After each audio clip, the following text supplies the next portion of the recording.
ఓం పట్స్వా. ఏరా డ్రంకెన్ మంకి ఏడ్ చేస్తున్నావు? ఎక్కువ మాట్లాడావు అనుకో నేను హిప్నటైజ్ చేస్తా. నీ బొంద చేసావు, మూసుకుని రివ్యూ చెప్పే చెప్తాలే. Hello guys, welcome to the channel, welcome to the non spoiler review of the film Raja Saab, directed by Maruthi garu, acted by rebel star Prabhas garu, and heroines Nidhi Agarwal, Malavika garu and Riddhi Kumar, and special mention to Sanjay Dutt garu. Cinema గురించి చెప్పాలంటే నా రివ్యూకి వచ్చేసరికి సినిమా సూపర్ ఉన్నది. సినిమాలో నాకు నచ్చిన విషయాలు ఏంటంటే చాలా కొత్త ఎలిమెంట్స్ డైరెక్టర్ తీసుకోవడం జరిగింది. ఎలాంటి ఎలిమెంట్స్ నాకు నచ్చాయంటే, ఫస్ట్లీ హిప్నోథెరపీ. ఒకరిని హిప్నోటైజ్ చేసి ఎంతవరకు తీసుకెళ్ళగలరు అనేసి క్లియర్గా చూపించాడు. సెకండ్ థింగ్ కుండలాని అంటే మన బాడీలో డిఫరెంట్ చక్రాస్ ఉంటాయి. అన్ని చక్రాస్ని కంట్రోల్ చేస్తే ఎక్కడి దాకా వెళ్ళగలరు, ఎలా కంట్రోల్ చేయాలి అని దాని గురించి కూడా ఒక మంచి ఎలిమెంట్ తీసుకురావడం జరిగింది. మనీ పిచ్చి అంటే డబ్బు పిచ్చి, గ్రీడీనెస్ ఉన్నవాళ్ళు ఎంత దూరం వెళ్తారు, ఎంత దూరానికి వెళ్ళగలరు అనే దాన్ని కూడా క్లియర్గా చూపించడం జరిగింది. విజువలైజేషన్కి ఇంకా రియాలిటీకి రెండిటికి మధ్యన కొన్ని సీన్స్ జరుగుతాయి, అవి అయితే లిటరల్లీ చంపేస్తాయి.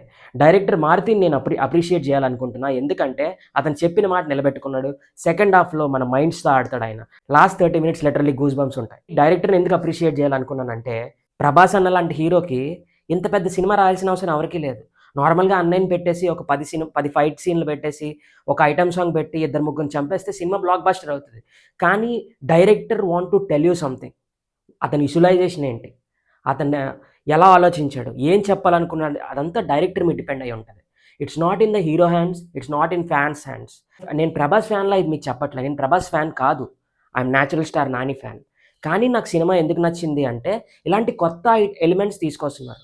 వేరే ఇండస్ట్రీని మనం పొగుడుతున్నాం, ఎందుకు వాళ్ళు కొత్త ఎలిమెంట్స్ తీసుకొస్తున్నారని.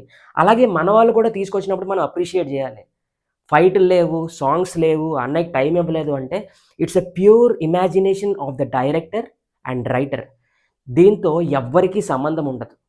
కొత్తగా సైన్స్ గురించి ఒక కాన్సెప్ట్ తీసుకొచ్చినప్పుడు మనం అందరం ఎంకరేజ్ చేసి తీరాలి. ఒక విషయం తీసి ఆలోచిస్తే మీకు సినిమా నచ్చుతుంది. ఏంటంటే, ఈయన సలార్ చేశారు, ఈయన బాహుబలి 2 చేశారు, ఫైట్స్ చాలా బాగుంటాయి, ఫైట్స్ చేస్తూ ఉంటారు. అది మైండ్లో తీసి సినిమా చూడండి, ఖచ్చితంగా మీకు నచ్చుతుంది. లేదు మాకు అలాంటి సినిమాలే కావాలంటే it's definitely not your cup of tea. And negatives గురించి మాట్లాడుకోవాలంటే, ఎండింగ్ ఇంకొంచెం లెంతీగా ఉంటే బాగుంటుంది, అక్కడితో ఆపకుండా ఇంకొంచెం ఉంటే బాగుంటుంది అనిపించింది. అండ్ సెకండ్ థింగ్, ట్రైలర్లో చూసిన చాలా సీన్స్ మూవీలో లేవు. స్పెషల్లీ రాజాసాబ్ సీన్స్కి అట్రాక్ట్ అయ్యి చాలామంది థియేటర్కి వెళ్ళారు. దానివల్ల డిసప్పాయింట్ అయ్యారు అనిపించింది. నాకు తెలిసి మళ్ళీ యాడ్ చేసి సంక్రాంతికి రిలీజ్ చేస్తారేమో అనుకుంటున్నా కూడా. ఫస్ట్లీ మీరు ఒక మూవీ లవర్ అయ్యి ఉంటే దయచేసి వెళ్ళి చూడండి, you will not be disappointed. లేదు మాకు పర్టికులర్ మా సినిమాలే కావాలంటే just avoid it, it's not your cup of tea. Thank you for watching the video, have a nice day. తెలుగులో చెప్పాలి అంటే, ఎందరో మహానుభావులు అందరికీ పాదాభివందనాలు.